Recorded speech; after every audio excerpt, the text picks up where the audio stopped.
we don't want to. We want to preface this. This is just general advice that you shouldn't, take to the bank, just like every other YouTube finance guru says, because we don't want to get sued. If someone does something based on what we're about to say. But all kidding aside, just wanted to start with financial advice tropes, especially like the ones that you get on the internet.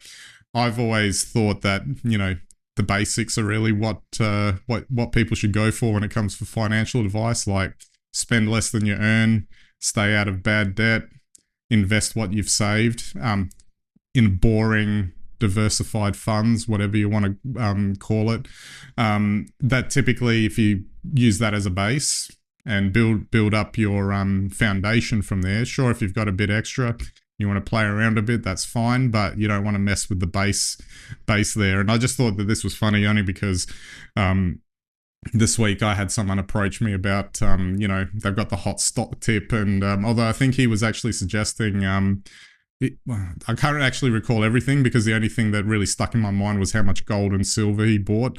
And I thought, I just sort of had this image in my head that he had a vault in his built into his house, and he could just walk in there and open it up and just see gold and silver bars in there for a rainy day. Maybe if all the financial markets electronically melt down by a rogue EMP or something, that gold and silver might come in handy.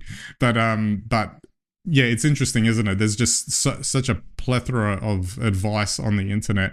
We've talked about influencers and whatever, and you can see them all now doing their vertical videos on Instagram and whatever, because that's obviously a lucrative sort of subject area that will gauge people's interest, because everyone wants to make more money to secure themselves. But I just find it funny that if you just take it back to those basics, yeah, it's not sexy, it doesn't get you the $1 million overnight or anything like that, but it's the long view that is probably the more interesting thing, isn't it?